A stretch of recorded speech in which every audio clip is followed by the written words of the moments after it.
Ok, hoy es 2 de noviembre del 2021. Esta para nosotros es la lección número 29, ya, ¿verdad? 29, semana 15, segundo semestre 2021, curso de comunicaciones eléctricas 1, donde la semana anterior terminamos viendo el tema de códigos de línea. Códigos de línea fue con lo que cerramos la clase anterior. Que es básicamente cómo enviar pulsos a través de un sistema. Por ahí nada más, pues, como para repasar ahí esta parte, ¿verdad? Recordar los aspectos importantes de los códigos de línea. En un código de línea, pues yo puedo transmitir la información, pero también, o sea, la información de bits, ¿verdad? Información binaria, pero también es posible transmitir información de sincronización súper necesaria en sistemas digitales, lo cual es la ventaja de sistemas como el Manchester, ¿verdad? Que tiene una variación, pues, a cada medio bit, ¿verdad? A cada medio bit tiene una transición, lo cual, pues, básicamente es la presencia de un flanco que me dice cuándo viene el reloj, ¿verdad? Entonces, esa es como la parte relevante. Sobre todo este Manchester, ¿verdad? Que está acá. Entonces, una es eso. Bueno, la posibilidad de con los códigos transmitir información binaria. La otra, la posibilidad de transmitir sincronización, o sea, la referencia al reloj. Y la otra son las características espectrales de los sistemas, donde, por ejemplo, un código como este, pues tiene componente CD. Un código como este pues, no tiene componente CD, ¿verdad? Y este sí, etcétera, ¿verdad? Entonces, esas características que las puedan ver, ¿verdad? Entonces, eso tenemos ahí, que son como las cosas muy relevantes y obviamente sí es importante aquí que reconozcan cada una de las modulaciones de pulso, ¿ok? Sí es importante que las vean, o sea, que puedan reconocerlas, que puedan ver la gráfica, que puedan generarlas, ¿verdad? Como en este caso, que aquí están los códigos, o sea, la información binaria, y a partir de ahí se generan los códigos. Es muy usual que tengamos, que presentemos preguntas cortas, usualmente, al respecto, ¿verdad? Entonces, sí es importante que puedan chequear eso por ahí.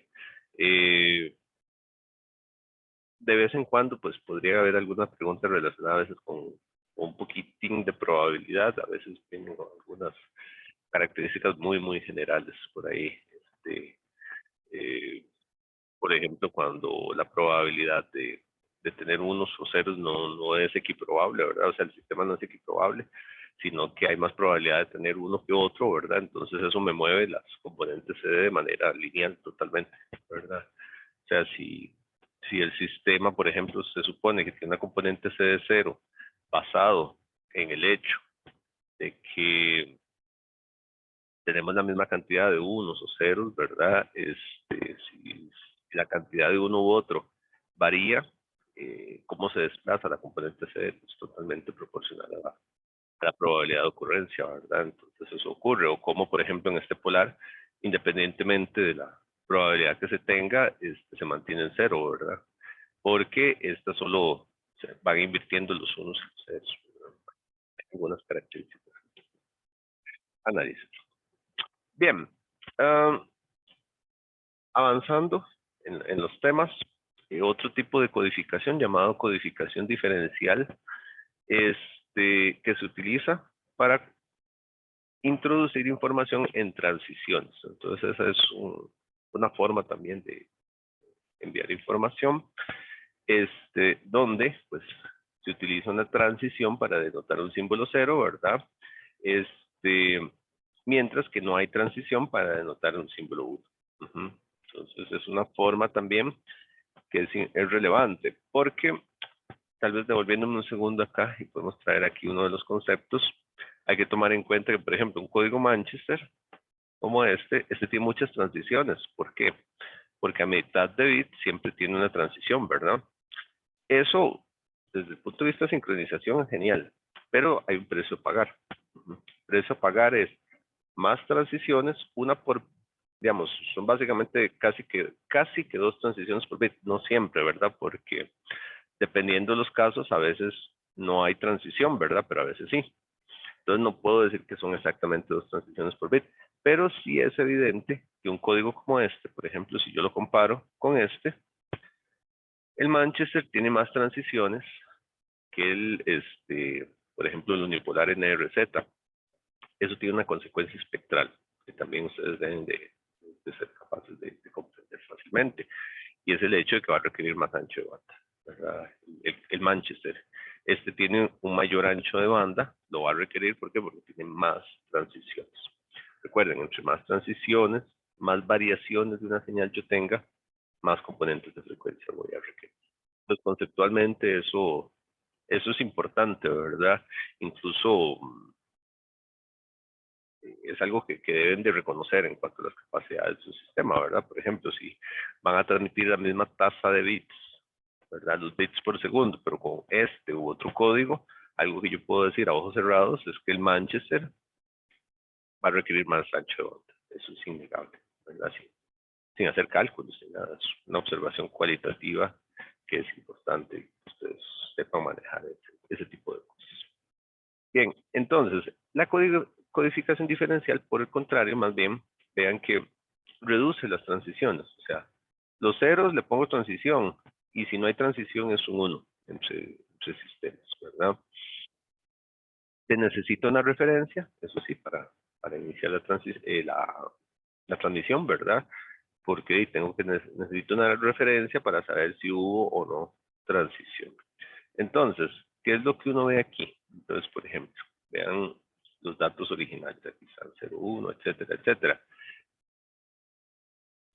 Y entonces, con los ceros hay cambios, ¿verdad? Entonces yo tengo mi referencia es un 1, ¿ok? Entonces, si viene un 0, debo aplicar un cambio. Entonces, si mi referencia era un 1, al ser el dato que sigue un 0, entonces, como la referencia que tenía era un 1, pues tengo que hacer un cambio, ¿verdad? Que es un 0. ¿No? Esto implica cambio, ¿ok? Luego, viene un 1. Un 1 es no cambio, ¿verdad? O sea, permanece igual. Entonces, ¿qué tenemos? Que de 0 sigue siendo 0. Ahora, sigue otro 1. Nuevamente, no hay cambio. Entonces, el dato sigue siendo 0. En el siguiente sí hay cambio. Aquí tenemos un cambio. Entonces, la codificación debe cambiar a un 1, ¿verdad? Entonces, se va haciendo la codificación de datos y después se envía la forma de onda codificada. Entonces, vean cómo se envía aquí, ¿verdad? Es el 1, 0, 0, 0, etcétera. Si yo la comparo, digamos, aquí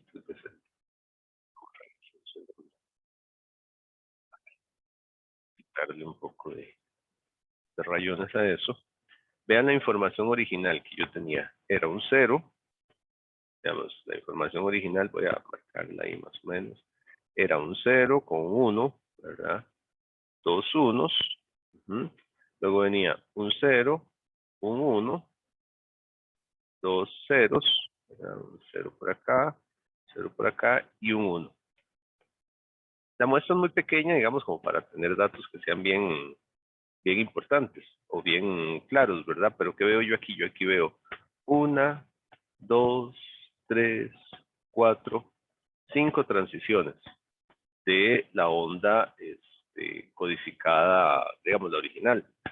Aquí yo tendría 1, 2, 3, 4. 4 transiciones, ¿verdad? 4 transiciones, mientras que en la otra 2, 4, 5 transiciones. Los datos son muy pequeñitos como para tener algo concluyente, pero imagínense, extiendan esto ya a millones de bits. Millones de bits, hay un ahorro porcentual pues que es importante. Aquí Y si tomo como referencia el primer caso, que eran 5, ¿verdad? Y ahora tengo 4, eso es un 20% de ahorro, 1 en 5. Imagínense en esa cantidad de ahorro de transiciones, como les digo, en millones de bits, en tasas ya de megabits por segundo. Eso tiene una reducción importante en requerimientos de ancho de banda, me permite ir pues, por canales de menos ancho de banda, ¿verdad? Entonces, esa es la ventaja, digamos, de una codificación diferencial, ¿verdad? Requiere menos ancho de banda. Requiere menos ancho de banda, también requiere sistemas no tan rápidos, ¿verdad? O puede trabajar, uh, digamos, tiene menor requerimiento, decirlo así, de velocidad. Entonces, la velocidad de conmutación, si yo, por ejemplo, tengo un sistema que llama mi sistema físico, mi transmisor, lo que me da es 1 megabit por segundo, en datos originales, ¿verdad? Y puedo transmitir hasta 1 megabit. Pero codificado de forma diferencial, podría transmitir datos reales, digamos, que van más allá del megabit, ¿verdad? Un poquito más. ¿Por qué? Porque la onda codificada es un poquitín más lenta. Entonces, de repente, si yo mantuviera ese 20% de ahorro, por ejemplo, y estaremos hablando de, podría transmitir 1.2 de datos real, ¿verdad? Entonces, eso ahí es importante que puedan hacer ese tipo de conclusiones o tener claro, ¿verdad? Ese tipo de aspectos que es relevante, ¿verdad? Entonces, eh, se los marco ahí, digamos, que es importante, que está eso ahí. Entonces, menor ancho de banda. Entonces, eso es relevante, que lo tomen en cuenta de la codificación diferencial. Tiene esa ventaja. Eso en esta manera de codificar. Existen otros tipos de codificaciones diferenciales y a veces, o sistemas diferenciales se llaman, no hay que confundirlos. Hay sistemas que se llaman diferenciales cuando se transmiten los datos, transmitiendo datos entre dos líneas, ¿verdad? Y se codifican con dos líneas. Eso es otra cosa, ya es más un asunto de TEM casi, ¿verdad? Para evitar problemas de ruido electromagnético y otras cosas ahí. Entonces se envían sistemas diferenciales, pero diferenciales en el sentido de que se envían dos líneas. Aquí es una sola línea, ¿verdad? Pero diferencial es la codificación de la información. Ok, algo importante que ya lo he mencionado, la regeneración, ¿verdad? De los sistemas, es el hecho, ¿verdad?, de que para largas distancias hay que mantener la integridad de la información y regenerar los pulsos antes de que se puedan leer, ¿verdad? Entonces, un bloque básico que existe en muchos sistemas es el de la regeneración. Entonces, los sistemas PCM, ¿verdad?, que son ya pulsos codificados unos y ceros, envían. Entonces envían a ecualizadores, ¿verdad?, que producen amplificación y demás, ¿verdad? Y se extrae la información de temporización de la forma de onda. La idea es hacerlo dentro de la misma forma de onda porque eso produce un gran ahorro, ¿verdad? Y se genera nuevamente el pulso, pero se hace desde cero, ¿verdad? Y nuevamente esa es la ventaja de estos sistemas digitales, ¿verdad? Que pueden generar ondas desde cero, ya bonitas y todo el asunto, ¿verdad? Entonces, todos los efectos que traían de ruido, de distorsión y demás, se eliminan por completo, es como resetearlo, ¿verdad? Usualmente tienen esto de ecualización, eso es un tema que se ve más en comunicaciones eléctricas 2, la parte de ecualización, que es pues la compensación de los efectos del canal para reducir la deformación de la señal. Temporización, ¿verdad? Que es lo que está acá. Y la decisión es ubicar el umbral y decidir si una forma de onda, si un bit en particular es un 1 o es un 0. Aquí se pone muy bonito, son circuitos que tienen su complejidad también, ¿verdad? Entonces el ecualizador contrarresta distorsión, el temporizador extrae la señal de reloj y el circuito de decisión genera los pulsos. Entonces eso es importante. Ahora, bueno, idealmente se reconstruye todo, ¿verdad? Pero como todo, y hay errores, También hay jitter, que eso es un problema grande, ¿verdad? Jitter es un concepto que es importante, que es el hecho de que, aunque cada bit se supone tiene un tiempo asignado, ¿verdad? Y debería haber un flanco específico de transición, y no ocurre así, ¿verdad? A veces el bit ocurre antes o a veces el bit ocurre después, ¿verdad? Entonces, hay una gran variabilidad, usualmente alrededor de un valor central. Usualmente hay un valor central y hay una gran variabilidad, ¿verdad? De hecho, eso suele seguir una distribución gaussiana a través alrededor del valor central, ¿verdad? Entonces, si yo lo veo en tiempo, entonces existe un tiempo central, ¿verdad? Donde debería llegar la señal, y hay toda una dispersión de valores alrededor, con su varianza y todo el asunto. Bueno, usualmente se llama jitter a ese espacio de variación entre el dato extremo de un lado y el otro dato extremo, ¿verdad? A esa variación se le llama jitter. Un sistema, entre más malito sea, tiene mayor jitter, ¿verdad? Y un sistema, si es mejor, tiene un jitter más reducido. No se habla de jitter cero porque siempre existe, ¿verdad? Es algo con lo que hay que luchar, y que obviamente en sistemas de más alta velocidad se vuelve complicado, porque si uno está transmitiendo kilobits por segundo, puede tener un jitter muy alto. Digamos, estos jitters suelen andar en sistemas muy finos, en unos cuantos, incluso fracciones de nanosegundo. En un reloj malillo ya anda en microsegundos, pero de un jitter en kilobits por segundo, por ejemplo, no le afecta. Ya en megabits por segundo, un reloj de microsegundos ya afecta. Entonces, o sea, un jitter de microsegundos, porque ya es comparable, ¿verdad? Esa variación con el tamaño del bit, lo cual produce. Ok, entonces eso está por ahí. Para decodificar, ¿de qué hay que hacer, verdad? Hay que regenerar la señal una última vez, ¿verdad? Es un poquito lo que se veía anteriormente, aquí un poco más detallado, tal vez, ¿verdad? Entonces, detallado todo el proceso. Tenemos el sistema análogo, ¿verdad? Un filtro anti-alias ahí, anti-aliasing, no anti-aliasing, que está ahí, ¿verdad? El muestreador, el cuantificador y el codificador. Ahí se genera todo eso, es transmisor. Se genera la señal, se envía el PCM, ¿verdad? Están los circuitos regenerativos que pasan por el canal, pueden ser uno o varios que están por ahí. Y después, pues, se recibe, ¿verdad? Un circuito de regeneración, un decodificador, un filtro que se llama de reconstrucción. Usualmente ese filtro de reconstrucción ya suele ser un filtro muchas veces pasa abajo, pero no siempre, ¿verdad? Dependiendo qué es lo que yo quiero generar, ¿verdad? Pero si la salida ya es la salida análoga, ¿verdad? Usualmente es un low pass filter. Y eso es lo que tiene un receptor. Usualmente es así, ¿verdad? Entonces, sí, el código hay que mapearlo, ¿verdad? Lo que yo les decía, se genera una PAM discreta, ¿verdad?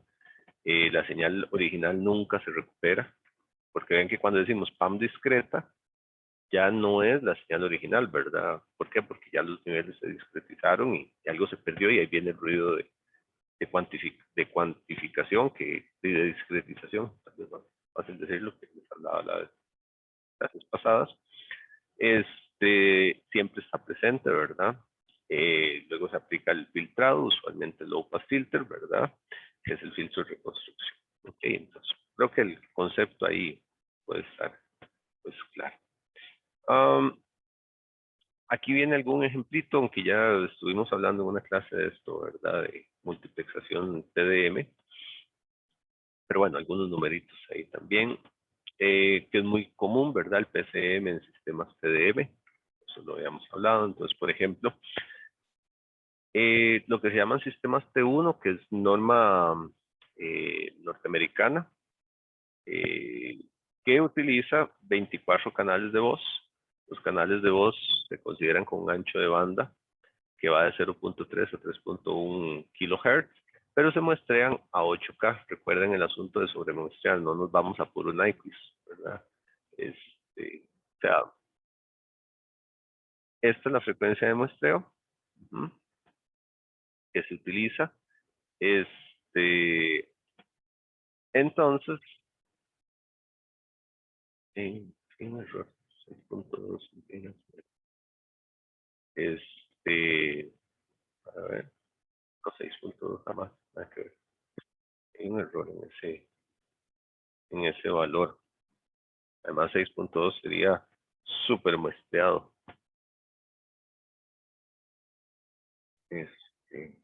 Nada que ver. A corregir eso. Hay que hacer el cálculo. Y son más o menos 3K, ¿verdad? Entonces, y se está haciendo a 8. Entonces, básicamente, son 8 entre 3.1 3, 2.8, lo que se está usando de frecuencia. 2.8, no sé dónde está. Venía ese error ahí. Nada que ver, ¿verdad? Sí se sobremuestrea. Pero se utiliza mucho esto.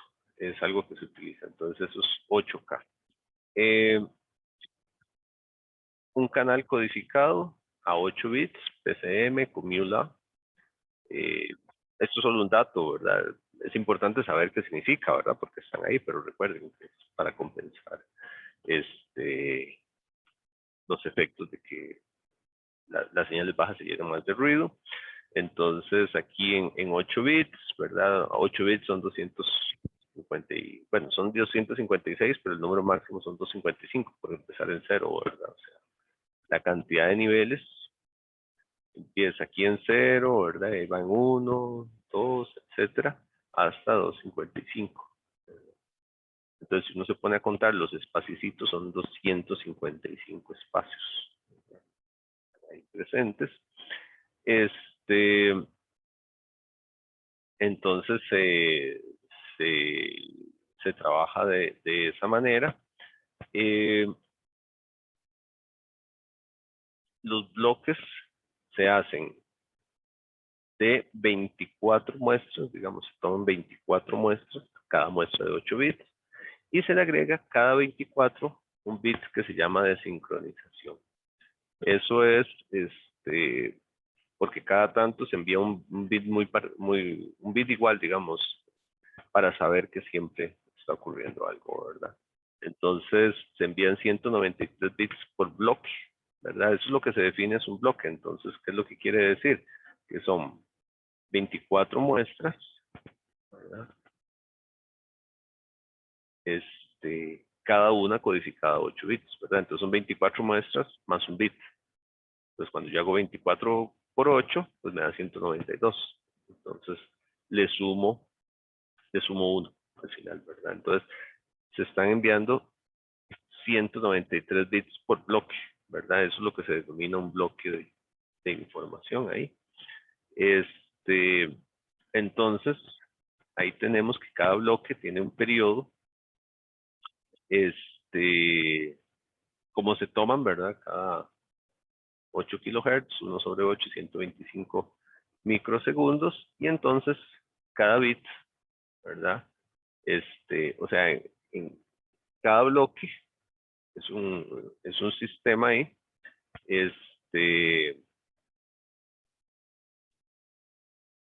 donde cada bit, entonces, hay 125 microsegundos para repetir todo, ¿verdad? Aquí están las 24 muestras, son los 24 canales, y van 193 bits ahí. Entonces, el bit, cada uno tiene que durar 647 nanosegundos, ¿verdad?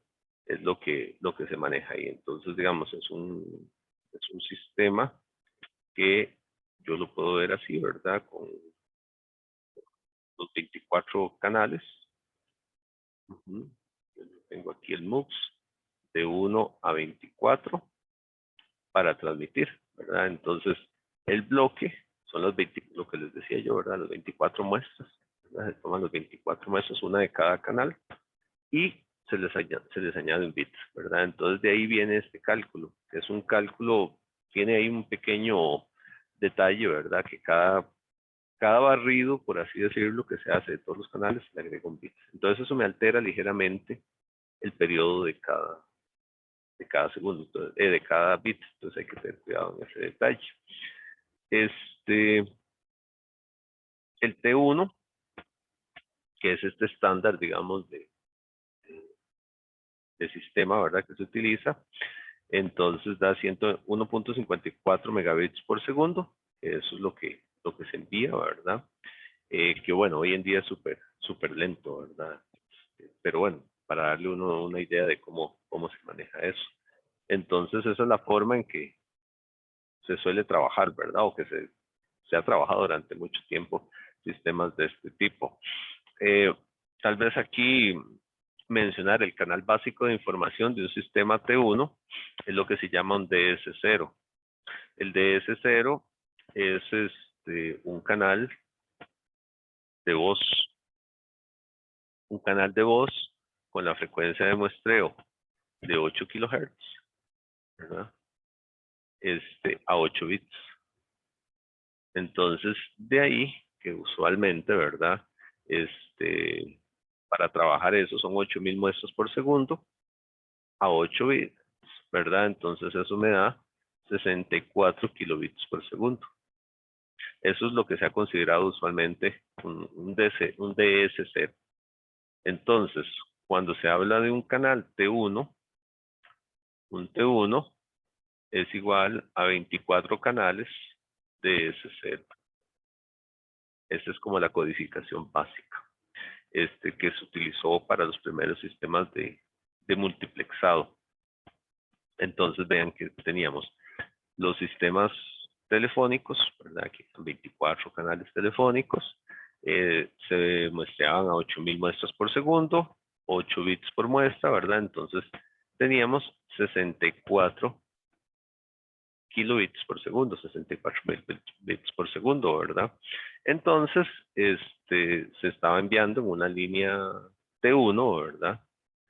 Con esta codificación, con un bit por muestra, entonces estaban enviando 1.54 megabits por segundo, ¿verdad? Que son los 24 por 64 más un bit cada muestra, pero son como, hay que repetir las muestras, 8000 veces por segundo, ¿verdad? Entonces se terminaban enviando 8 kilobits por segundo de overhead, ¿verdad? O de sobrecarga del canal.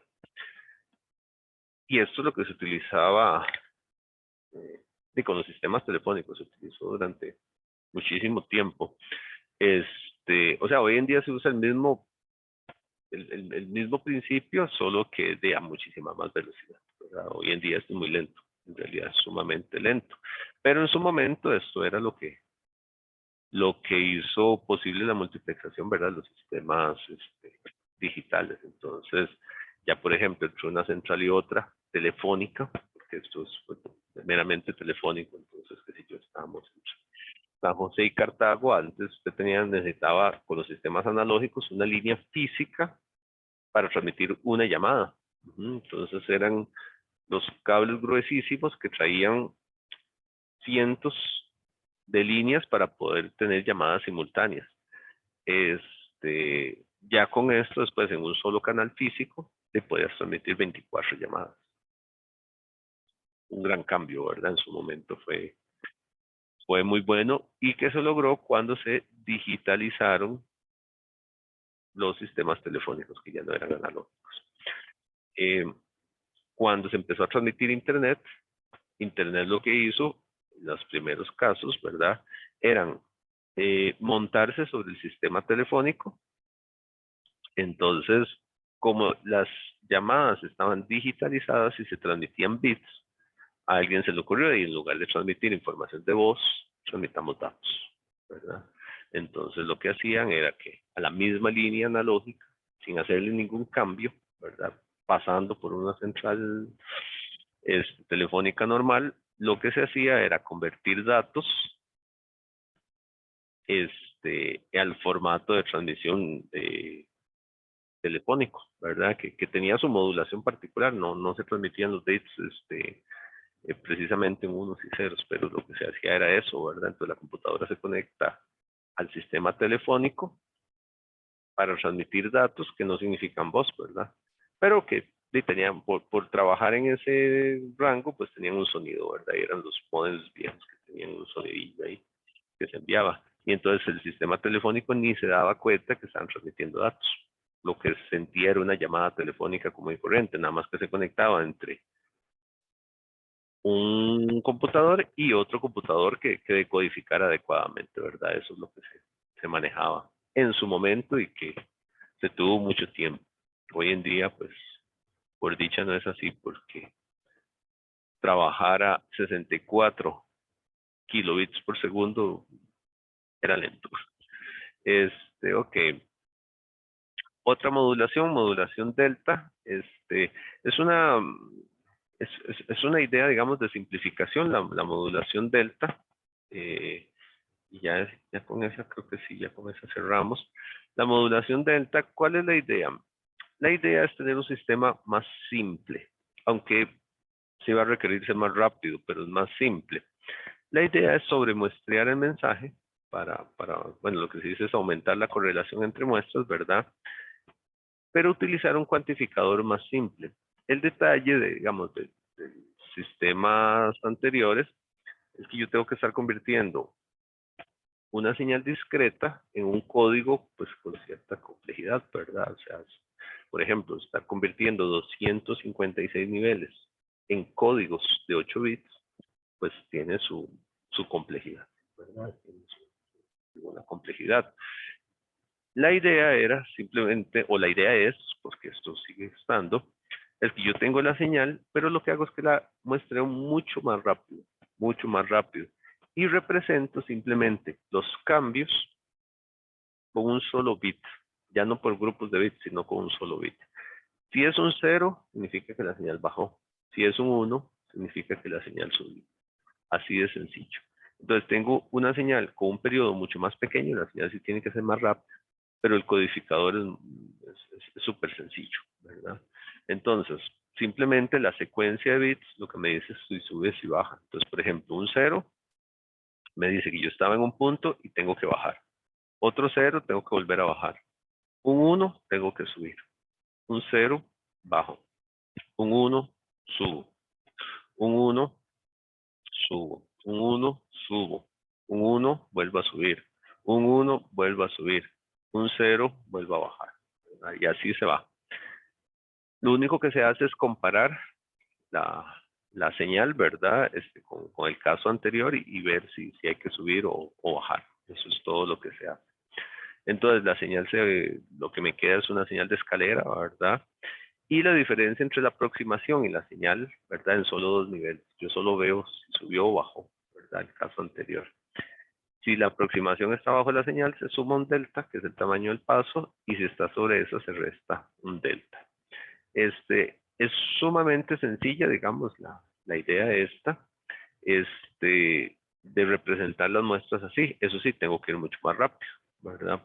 Para poder seguirle el paso a la señal.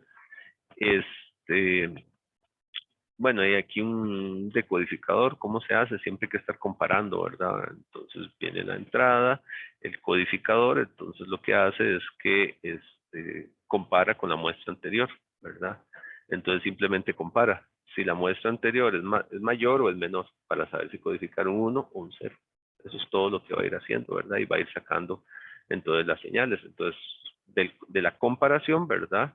Esto es básicamente termina siendo un comparador, ¿verdad? ¿Qué me dice si la señal sube o baja? Entonces es una codificación muy simple, ¿verdad? Aproxima la señal como una derivada de la señal de entrada para determinar si sube o si baja, nada más, solo, lo único que ve es como la pendiente, ¿verdad? Eso sí, perturbaciones causan errores acumulativos, porque como la señal solo reacciona subiendo o bajando, ¿verdad? Si hay un error grande en algún punto, le va a tomar mucho tiempo estabilizarse, mucho tiempo. Entonces, es un sistema que funciona para ciertas señales, especialmente que varíen de manera muy regular. O sea, un sistema de modulación delta para una señal, por ejemplo, de un sensor que varía despacito, ¿verdad? Un sensor de temperatura, por ejemplo, un horno que no va a variar fuertemente, sino que toma un tiempo de calentamiento y que va a ir lento, ¿verdad? Y que cuando se enfría va a ir bajando. Es una señal candidata excelente para una modulación delta, ¿verdad? Porque puedo ir revisando, ¿verdad? Y modificando o codificando más bien suavemente esos cambios. En cambio, una señal que, por ejemplo, venga aquí, ¿verdad? Vaya lento y que tenga un cambio fuerte, ¿verdad? Una perturbación muy fuerte y baja, esto un sistema delta jamás lo va a poder seguir. Es prácticamente imposible que él pueda reaccionar para representar este cambio tan fuerte. Que es un poco lo que se ve aquí, ¿verdad? Tenemos la señal original que cambia fuertemente y la codificación, como solo puede ir un bit a la vez, ¿verdad? Ella tiene un tiempo de periodo, ¿verdad? El periodo pues está establecido, no puede acortarlo. Entonces, en ese tiempo de periodo, lo único que puede hacer es subir o bajar el tamaño del paso, ¿verdad? Entonces, si la señal varía muy rápido, simplemente no la va a poder seguir. Que es un poco lo que les digo aquí, ¿verdad? De repente la codificación delta sí puede ir siguiendo aquí, puede ir siguiendo, pero cuando pasa eso, a lo mucho reacciona para acá, luego reacciona para acá y sigue, ¿verdad? Va a seguir un rato así. Entonces, ese es el problema que tiene la modulación delta, ¿verdad? Entonces, es ideal para señales que cambien de manera muy regular, no para cambios bruscos. Cambios bruscos no lo va a poder seguir. Aquí se habla para la modulación esta, este, eh, se habla que para que se pueda seguir la señal, la relación delta, que es este tamaño sobre TS, debe ser mayor o igual que el valor máximo de la derivada de dm de t. ¿Verdad? Entonces, esto me da una buena relación para, para establecer, digamos, cómo debe seguir. No vamos a ver la deducción. Esta es importante. En algunos exámenes han habido preguntas al respecto, ¿verdad? Entonces se les da algún tipo de señal analítica, una señal MDT a la cual sea fácil calcularle la derivada. Entonces, poder determinar un valor máximo de derivada en algún momento, entonces decir, bueno, ahí con un tamaño de paso dado, ¿cuánto es la frecuencia de muestreo máxima que se puede tener o la frecuencia de muestreo que debe tener, ¿verdad? O la mínima, ¿verdad? A partir de ahí, o cuál es el tamaño mínimo. Ese tipo de relaciones son relevantes. Se dice que la señal puede manejar lo que se llama un ruido granular. ¿Qué es el ruido granular? Esto que se ve aquí, que cuando la señal original se vuelve plana, aun cuando no hay cambios, de la señal va a estar cambiando. ¿Por qué? Porque viene aquí, ¿verdad? Entonces, ella compara y dice, bueno, este valor con la señal, estoy más arriba. Entonces, el siguiente bit tengo que hacerlo 0. Esta señal con la otra señal comparo. No, mi señal está más baja. No, entonces, con la muestra anterior, ¿verdad? Entonces tengo que hacer un 1. Y así se va, ¿verdad? O sea, una representación de una línea recta, la señal codificada se ve así. Esa es la señal delta, ¿verdad? La señal delta se va a ver de esa manera. En el momento en que no quiere reconstruir la señal, le pasa un filtro pasa abajo, lo que sea, ¿qué se va a encontrar? Le va a quedar una señal así, lo cual le va a dejar ahí un tonito, ¿verdad? Entonces le va a dejar un pitido, donde no debería haber cambios, ella registra un cambio. Entonces, y tiene esa desventaja, ¿verdad? De representar ese tipo de cosas así. Bueno, y nada es perfecto, ¿verdad? Pero para señales que varíen suavemente, de manera muy regular, pues es una buena opción, ¿verdad? Se dice que en una señal de estas, sí, un paso grande da lo que se llama un amplio rango dinámico, que es la capacidad de poder pasar a señales grandes, ¿verdad? Y un paso pequeño para representar bajos niveles. El rango dinámico es el hecho de poder abarcar señales grandes, ¿verdad? Entonces, si yo tengo el paso grande, puedo ir a valores muy grandes. El problema es que tener un paso muy grande, ¿verdad? O sea, un delta muy grande, cuando tenga ruido granular, me va a dar un ruido granular muy grande. Si tengo un paso pequeño, me reduce el ruido granular, pero es más difícil seguir señales, ¿verdad? Es más complicado todo ese asunto, ¿verdad? Pero bueno, por lo menos es importante entender ese tipo de modulación. La ventaja, ¿cuál es? Que el codificador es súper sencillo, ¿verdad? Codificador y decodificador. Simplemente comparo la muestra actual de la señal con la muestra anterior. Si la muestra actual es más grande, codifico con 1, si es menor, codifico con 0. Y simplemente tengo un stream de datos de unos y ceros muy sencillo de generar. Eso sí, es más rápido que otro, ¿verdad? La tasa de bits por segundo es más alta, pero el sistema es más sencillo. Una con otra, ¿verdad? Dependiendo de lo que uno. Y con eso ya cerramos aquí. Entonces, bueno, un resumen ahí de muestreo, ¿verdad? Lo que estuvimos hablando, la cuantización o discretización, el teorema de muestreo, ¿verdad? Vimos la modulación PAM, PDM, PPM, ¿verdad? La modulación PCM también, ¿verdad? Hablamos del TDM, las codificaciones, y bueno, y los sistemas estos que estuvimos trabajando. Y con eso cerramos lo que es modulación de pulsos. Ahora lo que corresponde es modulación, eh, lo que se llama pasabanda, que ya ahora sí es con portadora. Vean que estos de pulsos no tienen portadora, simplemente envían el pulso. Ok, ¿alguna pregunta? ¿Duda?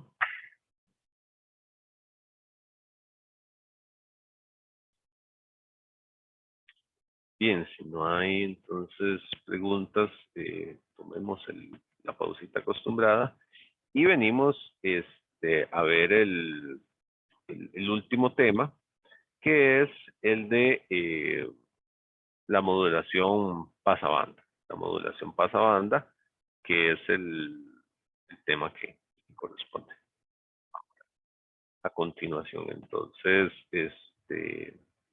tomemos la pausita y venimos a completar ya casi, ya casi. Ok, el último tema que nos queda es la modulación pasabanda, bueno, digital pasabanda. ¿A qué se le llama pasabanda? Pasabanda es cuando usamos portadora, ¿verdad? Entonces, cuando tenemos portadora y ubicamos en, en una frecuencia de portadora, ¿verdad? Ubicamos una señal. Entonces, determinamos o definimos un ancho de banda para transmitirlo y en ese lugar pues tenemos ahí un ancho de banda y vamos a utilizar pues un bandpass filter para definir y ubicar ahí un espectro, entonces lo que llamamos pasabanda. Pero es más que todo el uso de portadora. Los casos anteriores de modulación de pulsos pues no tenían portadora. Los pulsos se consideran útiles para transmitir, es parte de los sistemas de comunicación y demás, pero para sistemas a muy corta distancia. Muy corta distancia, donde más bien utilizar una portadora y demás es un excesivo empleo de recursos. Un sistema eh, de pulsos no es adecuado para largas distancias. Para largas distancias tienen el problema sobre todo que se deforman muchísimo los pulsos. Los pulsos se deforman muchísimo. Si uno los trata de transmitir con un sistema inalámbrico o a muy larga distancia, las imperfecciones del canal hacen que se deformen muchísimo los pulsos. Entonces, lo mejor es utilizar formas de onda y señales que estén más adecuadas a los canales de información. Y eso es cuando usamos una portadora. Entonces, para transmitir una señal de información, lo hacemos basado en, en portadora, básicamente. Esa es la idea. Entonces, bueno, vamos a ver los modelos, los sistemas de modulación digital, generación, detección, se llama detección coherente, no coherente, TPSK, los semiarios, desempeño, ruido, una de las cosas que vamos a ver. Entonces, lo que les decía, ¿verdad? Hace un momento, en banda base, ¿verdad? Transmisión de pulsos digitales sin Continuous Wave Modulation, ¿verdad? Modulación de onda continua, que es el uso de la portadora, ¿verdad? O sea, esto hace referencia a la modulación de pulsos. En esos sistemas la prioridad es la interferencia entre símbolos, tratar de evitarla, que el jitter, que los símbolos no se mezclen unos con otros y demás. Y el ruido, pues, no se analiza tanto porque no afecta tantísimo, ¿verdad? Lo que hablamos. Como es sistema de corta distancia, aunque existe el ruido, no es la preocupación principal. Mientras que en pasabanda, ¿verdad? La modulación digital, ahora sí, con portadora de onda continua, pues el ruido sí es prioritario sobre el ICE, ¿verdad? El ICE también es relevante, pero aquí es el ruido. ¿Por qué? Porque lo que les decía, aquí ya estamos hablando de sistemas de larga distancia. Entonces, por ejemplo, tener una antena, ¿verdad? Y transmitir por otra a muy larga distancia, lo que pasa es que el canal está fuera de nuestro control. En los sistemas o en los sistemas de modulación de pulsos, cuando tenemos un chip, ¿verdad? Y lo queremos comunicar con otro chip a través de un cable, tal vez, o unos cuantos metros, o no sé, ¿verdad? Algo así. ¿Qué es lo que pasa? Que el canal está bajo control, o por lo menos en buena parte bajo control. O sea, tenemos una pista, le podemos blindar, la podemos diseñar como queremos, podemos controlar el medio, ¿verdad? Que si queremos más cobre, menos cobre, ¿verdad? Que los contactos, etcétera. Pero cuando ya transmitimos a largas distancias, hay muchos factores que salen de nuestro control. Inclusive cuando se transmite a largas distancias, en medios guiados, también hay cosas que se salen de control, ¿verdad? ¿Qué se sale de control en sistemas de ese tipo? Se sale de control, por ejemplo, es el ruido que le afecta a una señal. Lo que les digo, en una placa, en un PCB, inclusive uno puede hacer blindajes, ¿verdad? Y forrar los sistemas y puede hacer muchas cosas. En cambio, en estos sistemas se sale mucho. Entonces, está ese detalle, ¿verdad? Y entonces, eso como para entender un poco la idea de esto. El proceso de transmisión, en estos casos, ¿verdad? Y entonces involucra conmutar amplitud, fase o frecuencia, lo que hemos visto. Solo que en modulaciones digitales, esa codificación se le suele llamar keying en inglés, ¿verdad? Pero esto es de codificación, ¿verdad? Es la expresión ahí. Se codifica la señal portadora, ¿verdad? Su amplitud, fase o frecuencia en función de la señal de información. En realidad esto no es nada nuevo. Es lo mismo que se hizo para AM, FM y PM. Es exactamente lo mismo. Lo que se hizo fue una codificación. Nada más que en sistemas digitales se le llama keying.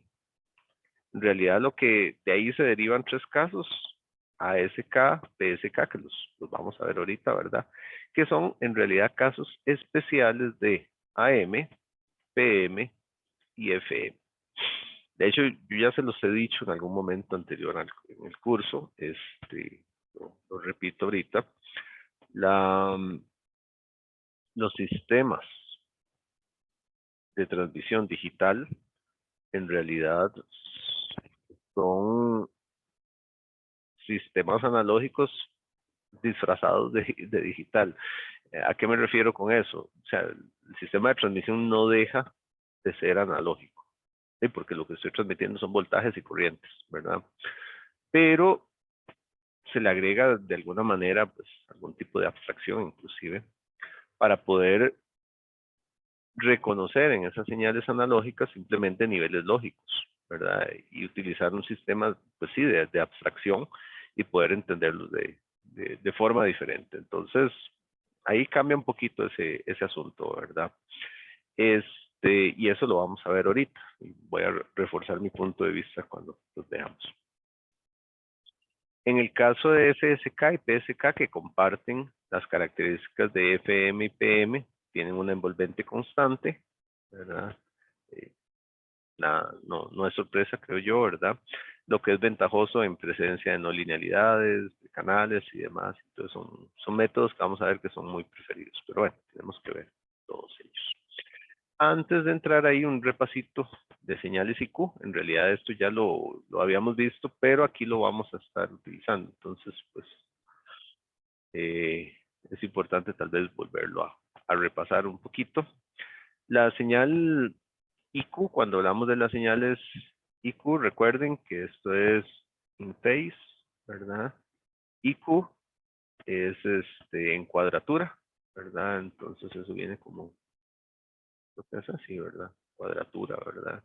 Entonces las que están en fase o en cuadratura, se puede representar una señal IQ, ¿verdad? Una señal cualquiera, en realidad se puede representar como una señal con cierta amplitud, ¿verdad? Cualquiera, me refiero a señales pasabanda, ¿verdad? Eso es lo que estamos. Con una frecuencia y una fase, ¿verdad? Y eso, pues, tiene una representación fasorial dada por una amplitud y una fase, ¿verdad? Entonces, una señal pasabanda siempre tiene esa característica, digamos, si fuera un tono puro, pues la amplitud es constante y la fase es cero. O la fase es constante simplemente, ¿verdad? Pero si es una señal variable en el tiempo, pues la amplitud puede ser variable en el tiempo, por eso se pone ADT, ¿verdad? Y la fase puede ser ADT. Pero en general es una representación fasorial, ¿verdad? Que yo puedo representar. Entonces aquí yo puedo representar en los cambios de amplitud, puedo representar señales que varían en amplitud, ¿verdad? Tipo AM, y en los cambios de fase puedo representar PM y FM, ¿verdad?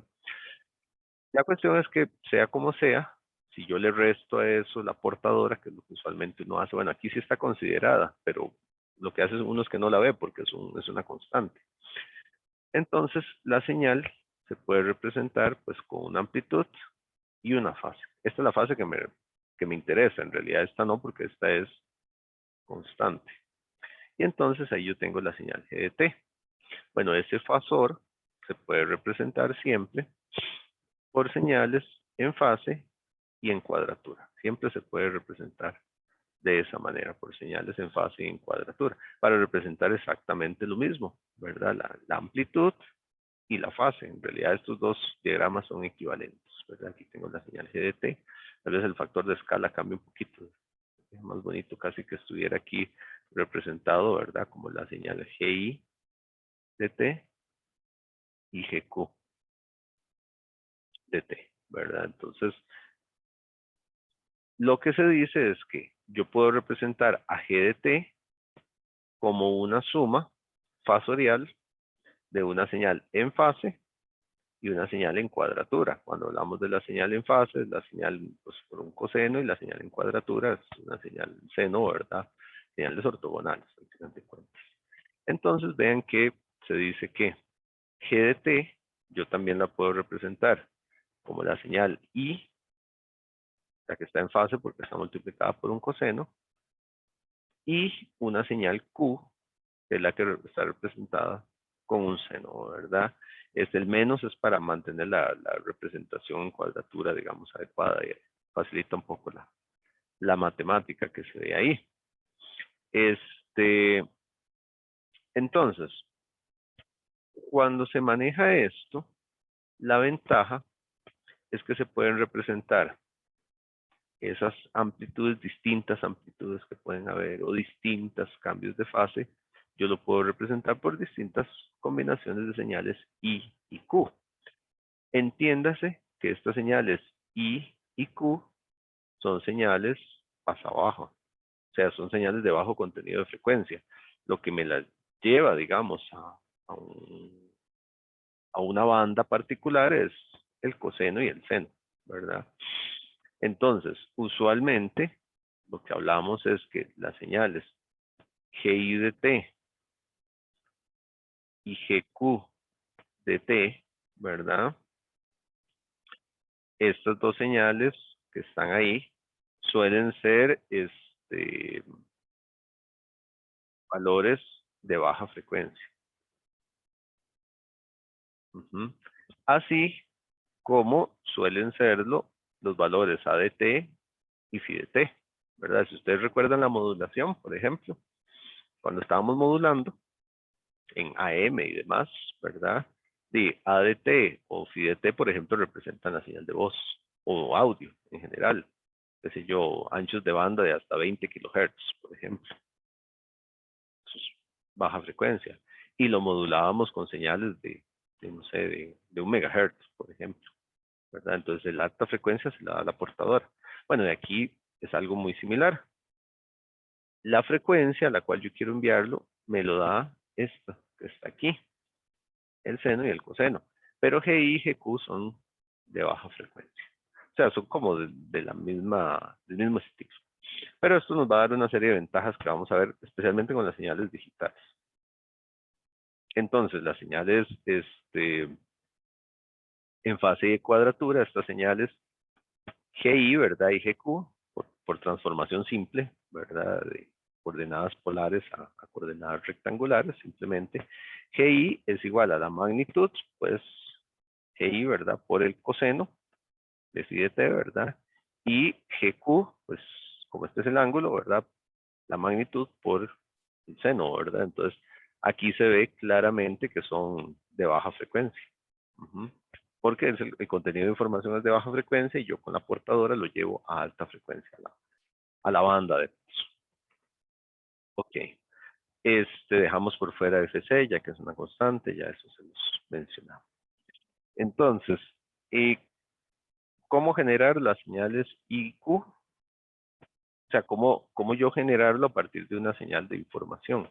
Entonces, yo tengo mi señal de información. Señal de información es una, ¿verdad? Que es lo que está mostrado aquí, ¿verdad? Todavía no estamos pensando exclusivamente en ¿cómo se llama? En información digital, estamos en información cualquiera, digamos, pero la idea es llegar ahí. Entonces, yo tengo mi señal de información, ¿verdad? Entonces, ¿cómo logro extraer las componentes I y las componentes Q? Bueno, muy sencillo, tomo la señal, multiplico por el coseno, ¿verdad? Multiplico aquí por el coseno, y al multiplicar por el coseno y luego aplicar un filtro pasa abajo, lo que me queda son las señales I. Un medio ahí por la matemática, ¿verdad? Pero todo eso se compensa, por así decirlo, con amplificadores y demás. Y luego, aquí, con la señal seno, ¿verdad? Extraigo la componente Q, que está ahí. Necesita un desfasador de menos 90, ¿verdad? Para que quede en el formato y que quede GI menos GQ, ¿verdad?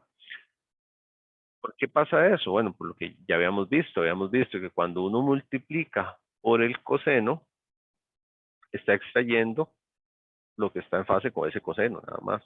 Y deja por fuera lo que está en cuadratura, que es lo que está en seno.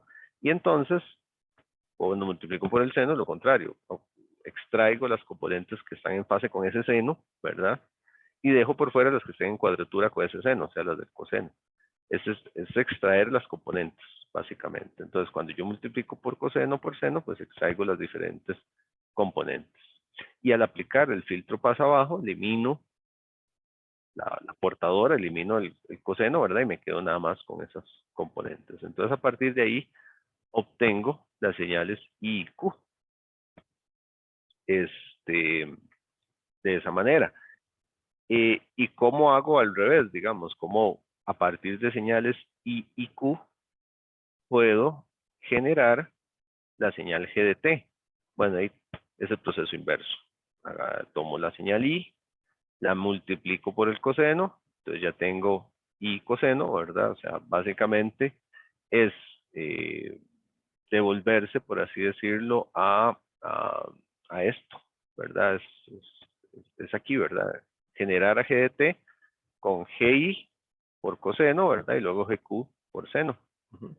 Entonces, lo que uno hace es tomar ese GI por coseno, ¿verdad?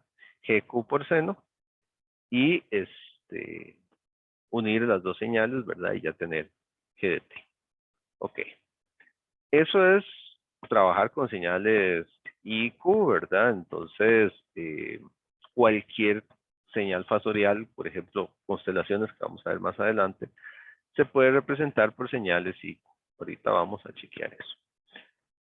Ese concepto, digamos, de poder descomponer y poder tener una representación alternativa para una señal a partir de dos señales de este tipo es muy importante. Y vamos a ver cómo eso simplifica, digamos, y ayuda muchísimo en los sistemas de transmisión. Entonces eso es como el recordatorio de cómo funcionan esas señales IQ, ¿verdad? Que es muy importante. Porque entonces las señales pasabanda, bueno, las señales en banda base se pueden representar a partir de su envolvente. Y la señal pasabanda, ¿verdad? Se puede construir a partir de esos componentes en fase y en cuadratura. Esa es la idea.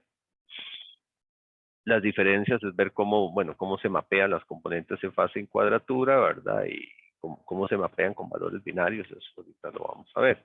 Pero entonces, ¿cuál es la idea? La idea que se maneja aquí con este tipo de señales es que yo tengo mi señal, mi mensaje, ¿verdad?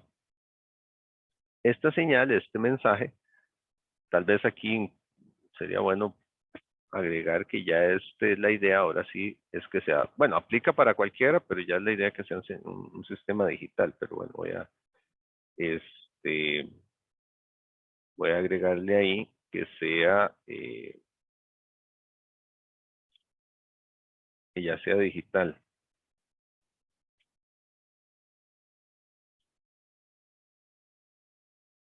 Ok. Entonces, vamos a agregarle ahí que sea digital. Entonces, ese sistema, bueno, podría ser que no sea digital, pero a la salida del codificador la idea es que sí sea digital. Entonces yo envío pulsos a este, los codifico, digamos, unos para que sean I, otros para que sean Q, multiplico por el coseno, por el seno y genero una señal. La idea es generar un tipo de señal que sea adecuada para la transmisión. Con esta característica de señales I y Q. Enviando unas señales en fase y otras señales en cuadratura. Ahorita lo vamos a chequear, vamos a ya verlo aplicado. Esto es como muy genérico de las señales IQ, ¿verdad? De cómo enviarlo. Este, de cómo enviarlo. Ahorita digamos, cuando veamos ya los casos, vamos a ver aplicado esto y ver cómo es que se envían esas señales. Ahora, otro conceptillo ahí, el modelo de canal. Bueno, el canal, ¿verdad? Ya hemos visto, se atenúa, impregna ruido, ¿verdad? Vamos a considerar canales, ruido aditivo blanco gaussiano, ¿verdad? Un canal additive white Gaussian noise channel, ¿verdad? El canal de ruido aditivo blanco gaussiano, ¿verdad? Ya hay muchos conceptos, pero creo que se entienden, ¿verdad? El ruido que sea gaussiano, ¿verdad? Que tenga una distribución normal, básicamente, que sea blanco, contenido igual en todas las frecuencias, y que sea aditivo, que se suma, ¿verdad? Es la característica básica. Vamos a suponer que el canal es lineal, el canal no tiene no linealidades. Eso es para facilitar el análisis. En realidad muchos de los canales sí tienen componentes no lineales, aunque a veces, por ejemplo, para transmisiones inalámbricas en el aire son despreciables esos componentes. Vamos a suponer que no corta la banda de la señal, o sea, tiene suficiente ancho de banda, ¿verdad? Para que no distorsione y que solo se perturba entonces por ruido. Es el caso particular, media cero, densidad espectral n sub 0 medios, todo eso es conocido, ¿verdad? Entonces el modelo del canal que vamos a utilizar es el mismo de siempre, ¿verdad? Entonces la señal GDT, el canal, ¿verdad? Se agrega ruido y entonces tenemos señal más ruido. Nada del otro mundo, creo que hay. El modelo de recepción, entonces, va a ser un sistema que toma la señal sin distorsión, ¿verdad? En la banda y filtra el ruido. Entonces recibe la señal, perdón, tiene el filtro pasabanda, ¿verdad? Ahí ya me cambia lo que teníamos antes. Vean que en el modelo anterior, no, perdón. Aquí el ruido se llama WT, porque es ruido blanco, ¿verdad? Ese es más WT. Cuando lo filtramos ya se llama NDT, ¿verdad? Porque esto es lo que se llama ruido pasabanda, ¿verdad? O ruido banda angosta, porque ya está en el canal de la señal, ¿verdad? Como tal. Y después lo que hay que hacer es obtener las señales en fase, en cuadratura, y regenerar el mensaje. Ese es como el esquema muy básico. Después nos vamos a devolver, digamos, ya con este esquema y lo vamos a aplicar a los distintos sistemas. Aquí se dice que se pasa por un convertidor hacia abajo, ¿verdad? Ese down converter, que es este mixer, ¿verdad? A frecuencia FC para llevarlas a banda base. Siempre hay amplificación que aquí pues, no está mostrada. El detector decodifica la señal, ¿verdad? Según lo que se esté utilizando. Esto es un modelo muy básico que puede aplicar para cualquier modulación, ¿verdad? Y se asume sincronía. Vamos a suponer eso. Y vamos a ver que pueden haber sistemas coherentes o no coherentes. También eso lo tenemos que ver. Entonces, bueno, vamos a llevarlo ahí. Y entonces, cuando unimos esas dos cosas, ¿verdad? Tenemos lo- los, los modelos, ¿verdad? Y podemos tener variaciones, ¿verdad? Puede ser algunos sistemas, vamos a ver que hay unos que solo utilizan fase I, no utilizan cuadratura. El receptor puede realizar detección no coherente, ¿verdad? Este, entonces sistemas que no necesitan estar enganchados, otros puede ser que sí, ¿verdad? Vamos a ver las dos opciones que están ahí. Con diferentes técnicas ahí, lo que se llama rotación de fase o sistemas ahí que básicamente lo que hacen es tratar de adivinar por dónde viene la fase de la señal. Algo que se ve aquí es que la comunicación en pasabanda es mucho más variada respecto a banda base. O sea, hay muchísimas más, más, más opciones. Eh,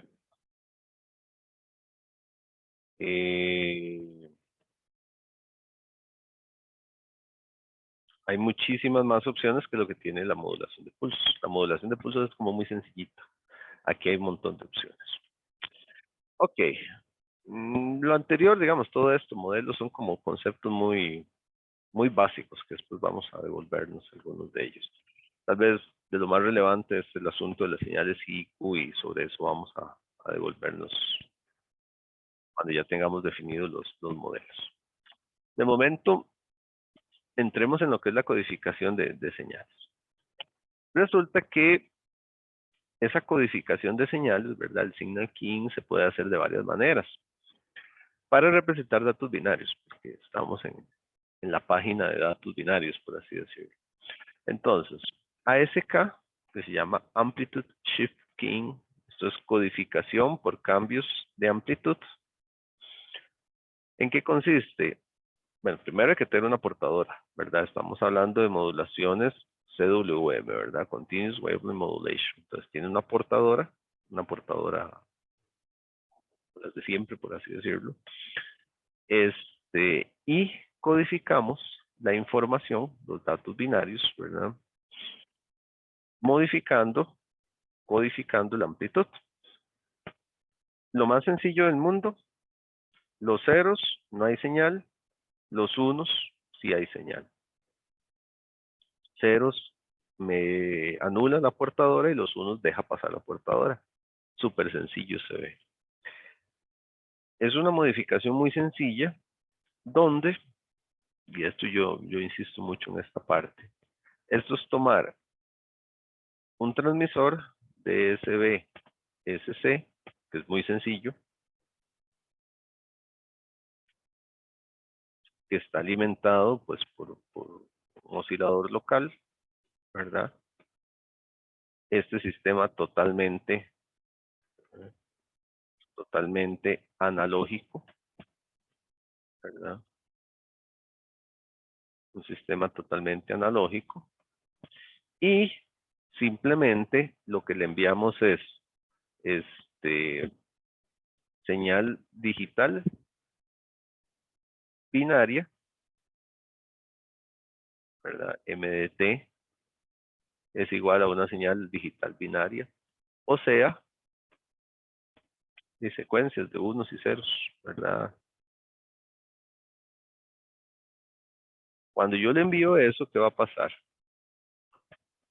Esos señales de unos y ceros, ¿verdad? Digamos, un ceros y, no sé, un 1, 5 voltios, el que quieran, ¿verdad? El nivel que quieran, que va ahí. Esas señales que ingresan, simplemente, si lo vemos como uno es más fácil, multiplico lo que me da el oscilador local, ¿verdad? El oscilador local que me da, y me da un coseno de omega CT. Puedo seguirle llamando con un AC. Entonces, simplemente, ¿qué voy a tener? Cuando multiplico por 1, tengo la señal. Y cuando multiplico por 0, no tengo señal. Entonces, a la salida de un sistema de este tipo que tengo, ASK. Por esto, lo que yo les digo, ¿verdad? Que para mí el sistema digital es un sistema analógico disfrazado de digital, ¿verdad? ¿En qué sentido? La única diferencia que se ha hecho aquí es introducir la señal de información como una señal digital binaria. O sea, en lugar de introducir una señal analógica con cambios en la forma de onda, le introduzco una señal digital binaria y ya tengo una modulación ASK. Obviamente, digamos, ya los sistemas digitales como tal, pues son sistemas específicos, digamos, que vienen hechos pues para trabajar ASK. No es tan fácil, ¿verdad? No es como que, bueno, puede ser así de fácil, pero ya hay sistemas específicos con muchas características adaptadas. Pero en principio yo puedo tomar un sistema analógico y montarle una información binaria digital y entonces a la salida voy a tener ASK. Y conceptualmente eso funciona y eso está bien.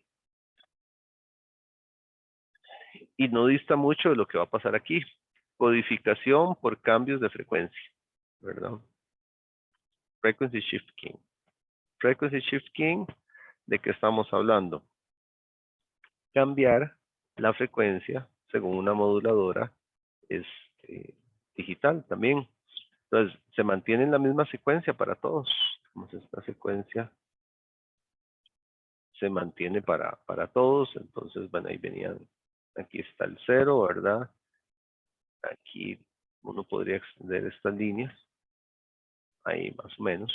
Entonces, ¿qué es lo que uno ve? Aquí hay una frecuencia más baja, ¿verdad? Una frecuencia del 0, una frecuencia del 1, una frecuencia del 0, una frecuencia del 1. Dos frecuencias nada más. En FSK, entonces, ¿qué sería? Sí, es lo mismo, ¿verdad? Tome su modulador, ¿verdad? Modulador FM analógico, ¿verdad? Tome su modulador FM analógico. Aliméntelo con una señal MDT, ¿verdad? Binaria digital, nada más. Y entonces, ¿qué voy a tener yo? Lo que voy a tener, nuevamente, si es una señal de unos y ceros, cuando es un 0, la señal va a tener la frecuencia de la portadora. Y cuando es un 1, va a tener una frecuencia mayor. Eso es todo. Podría ser que venga con unos y menos unos, entonces oscila entre frecuencias mayores a la de la portadora o menores de la portadora, ¿verdad? Pero lo mismo, digamos. Entonces, ¿qué voy a tener a la salida? Bajo esas condiciones voy a tener a la salida FSK. ¿Okay? Nuevamente, el sistema analógico lo pongo a funcionar como un sistema digital. A ver, digamos, no es que se use exactamente así, pero conceptualmente funciona y está bien. Y a partir de ahí uno ve muchas características y puede reutilizar una serie de conceptos que ya hemos visto para AM y FM, ¿verdad?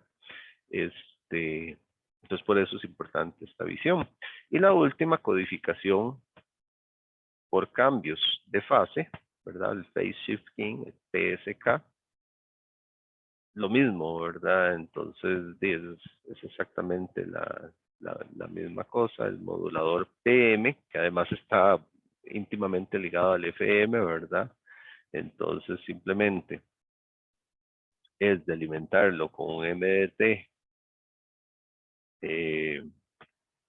digital binario, nuevamente, ¿verdad? La misma cosa. Y entonces a la salida voy a tener PSK, donde este sistemita entonces sería analógico. Y entonces, ¿qué me va a dar? Cambios de fase muy definidos. Cuando es un 0 es una fase, cuando es un 1 otra fase. Si el 0 vale 0 voltios, la fase va a ser 0 grados, ¿verdad? Y lo mejor es ajustar el sistema para que cuando sea un 1, me dé una fase de 180 grados, ¿verdad? Entonces, que eso es lo más típico, ¿verdad? Entonces, por ejemplo, 0 grados, 180 grados. Vean la conmutación aquí tan fuerte. 180 grados, ¿verdad? 0 grados, 180 grados. Entonces tengo un PS. En principio, es sumamente sencillo, ¿verdad? Es más sencillo el de modulador también. En qué sentido? Sí, tiene que detectar dos estados. Por ejemplo, en ASK. ¿Hay portadora? No hay portadora. Ahí sale el 1 y el 0. En el FSK establezco una frecuencia de comparación. Voy arriba de esa frecuencia, un 1. Voy abajo de esa frecuencia, un 0. Está muy fácil. La fase también, ¿verdad? Voy arriba de una fase, un 1. Voy abajo, un 0. O estoy exactamente en una fase, es un 0, no sé. Pero es distinguir entre dos casos. Y eso es el signal keying, nada más, ¿verdad? Y esa es la base de sistemas pasabanda de modulación. Están basados en eso. Obviamente hay mucha teoría específica y hay muchas cosas que se ven ya al llevarlo a sistemas propiamente de transmisión, ¿verdad? Digital, pero en principio con eso uno entiende bastante bien de qué se trata.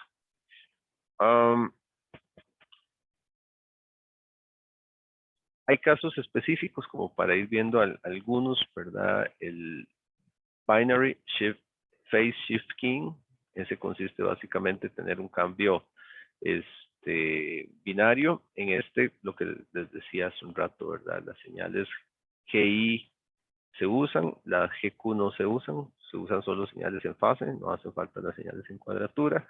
Los datos binarios, entonces, de la señal en fase, simplemente como 1 y como -1, eso me da facilidad, ya vamos a ver por qué. Con 1 y -1, entonces, ¿qué tengo? Cuando tengo un 1, ¿verdad? De la señal, nuevamente, esto hay que alimentarlo a un modulador PM, ¿verdad? Entonces, cuando tengo un 1, tengo la fase de la señal, y cuando tengo un -1, multiplico por -1. Entonces lo ajusto para tener un cambio de fase de 180 grados. Entonces, ¿qué es lo que uno ve ahí? Aquí, veamos, hay un cambio de 180 grados. Un cambio de fase. Es sencillo. Y solo me hace falta una señal. No necesito dos señales para representar eso, ¿verdad? ¿Por qué? Porque fasorialmente, si yo represento mi señal GDT, ¿verdad? En el plano IQ, los cambios de fase, estos que implican un vector para allá, ¿verdad? 0 grados de fase y con la misma magnitud, pero fase contraria al otro lado. 180 grados. Entonces vean, la señal Q sale sobrando. No, no tiene, no hace falta. Entonces lo puedo codificar solo con una señal. Entonces me queda muy fácil, ¿verdad? 1 y -1. yo podría tener sistemas, podría complicarme la vida, ¿verdad? Podría hacerme un BPSK con 0 grados y 1 grado. Bueno, y eso sería complicarse la vida de gratis, ¿verdad? No tendría mucho sentido hacer una complicación de ese tipo. Distinguir entre 0 grados y 1 grado es muy difícil, más fácil entre 0 y 180, está muy sencillo ahí, ¿verdad? Entonces, en ese caso, la onda modulada se describe simplemente como G de T, ¿verdad?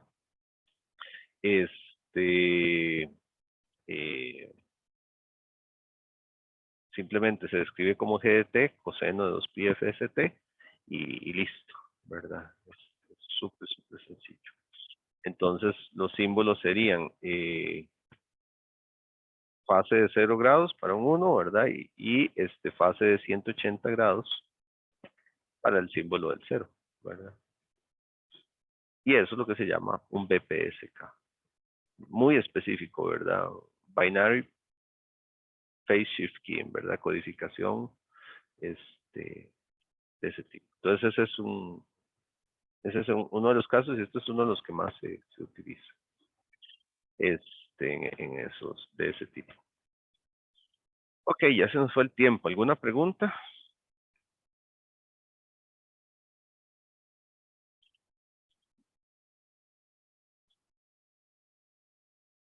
Bien, bueno, y entonces con eso estaríamos terminando hoy. Algo que siempre se me olvida. La evaluación docente terminaba la semana pasada, pero porque muy poca gente la ha hecho. A mí se me ha olvidado porque yo quería que ustedes hicieran la evaluación, pues cuando tuvieran los exámenes, ya tienen los exámenes. Porque hay rubros que está con eso y digamos que es lo que corresponde, ¿verdad? Entonces, todavía hay tiempo porque está creo que en el tiempo de la clase. Entonces, si pueden hacer la evaluación, se los agradecería inmediatamente, así como que ya, para salir de eso. Si no, bueno, el jueves les recuerdo nuevamente para cerrar esa parte. Y listo, y nos estamos hablando el próximo jueves para seguir con este tema y seguir avanzando por ahí. Entonces, con eso cerraríamos el día de hoy. Que pasen bonito día y si pueden realizar la evaluación en el TEC Digital, pues se los agradezco. Estén Por allá, súper bien. profe. Ok, Hasta luego, hasta profe, luego. muchas gracias. Gracias, profe. Hasta luego. Hasta luego. Pura vida. Chao.